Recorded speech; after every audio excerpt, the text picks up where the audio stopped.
Chapter 2. Sofia giggled as velvety lips brushed her outstretched hand. A tiny pinto horse bit into the apple with a loud crunch. He chewed, closed his eyes, and began to suck on his tongue. Frothy drool dribbled down his chin. She discovered the barn and the two miniature horses while exploring Grampy's neighborhood earlier that morning. Sofia returned to the horses' paddock bearing gifts, 3 mushy apples and 2 wilting carrots rescued from the back of Grampy's refrigerator.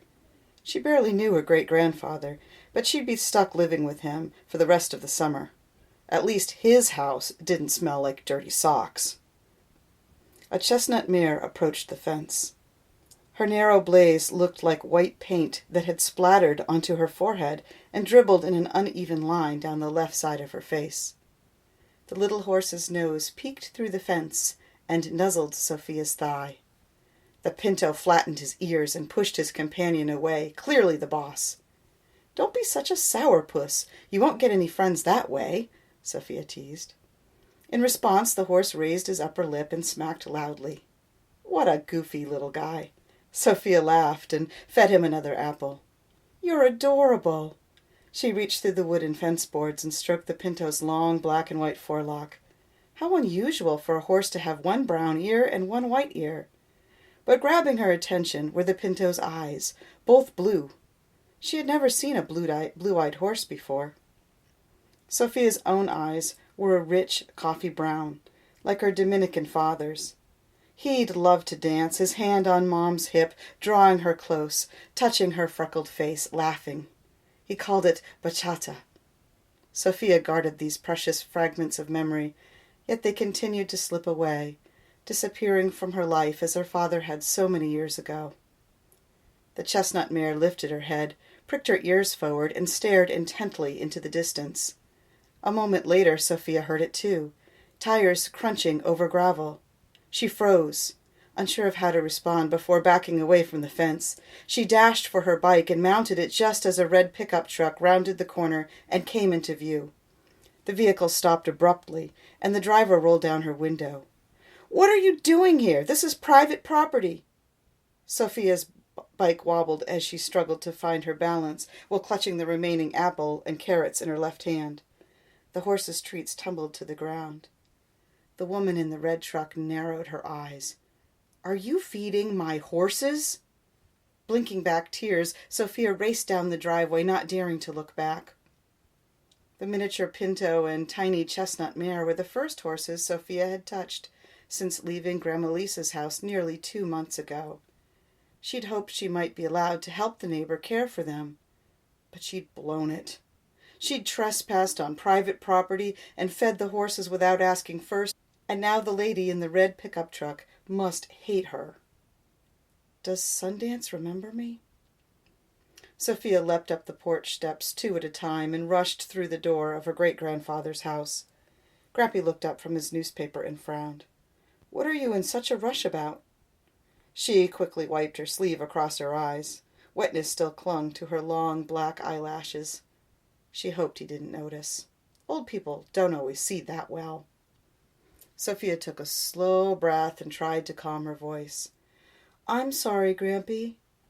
"You seem all worked up." "No, I'm fine." "Humph." Grampy's bushy white mustache fluttered as he exhaled. Sofia shoved her hands into her pockets to study them. "May I go to the guest room?" Grampy nodded. "I keep telling you, it's your room now. Make yourself at home." Sofia forced herself to walk calmly to her room, eased the door shut, and flopped onto the bed. She allowed the tears to flow freely, but muffled her sobs with her pillow. She wondered how long Mom would stay angry with Grandma Lisa. Every time Sofia mentioned it, Mom scowled and told her to stop asking. When Sofia had tried to call Grandma Lisa from Auntie Helen's phone, Mom flipped out. Did Grampy know that Mom had forbidden her to speak with her grandmother? Maybe she could wait until Grampy was asleep and then use his phone. What Sofia needed was a cell phone. Her mom couldn't go 2 minutes without texting her newest boyfriend or scrolling through her social media feeds, but refused to even consider Sofia's request for one. It's not healthy for kids your age to have phones. You need to be outside getting fresh air, not staring at a tiny screen all day, Mom had told her. There wasn't much of a danger of excessive screen time in this house. Grampy didn't even own a computer. All he had was an old television that blasted talk shows, sports, and news all day and night, even when he wasn't home. Maybe when a person got to be 80 years old, they didn't worry about ruining their hearing anymore. Or maybe Grampy had already ruined his hearing from listening to music turned up way too loud, like Grandma Lisa always warned her would happen to Sofia. A quick knock on the door interrupted her thoughts.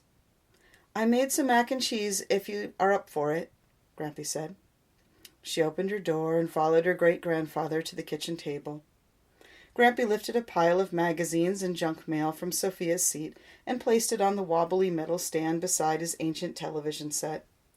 "Would you like some milk?" Sofia nodded. "Thanks." Grampy scowled at his TV while they ate.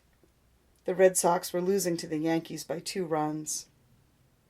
Sofia arranged her peas to form a circle around the rim of her plate before picking at the remnants of her macaroni. "I'm sure it's hard for you, missing your mother and all."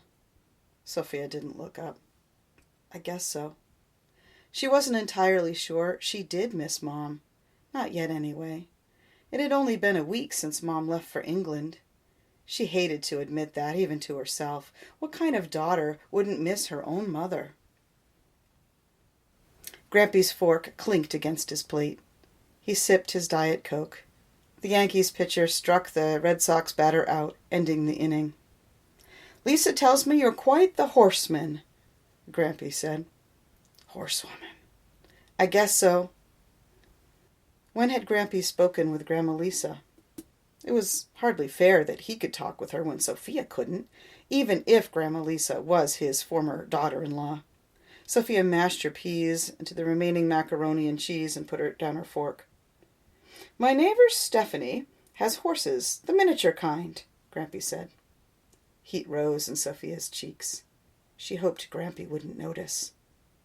"I was thinking that maybe tomorrow morning I could introduce you." Sofia swallowed, imagining various ways Stephanie might react when Grampy introduced her. "You're the trespasser who fed my horses. How dare you come here again? I'm calling the police and having you arrested." Her stomach churned, and she pushed her plate away.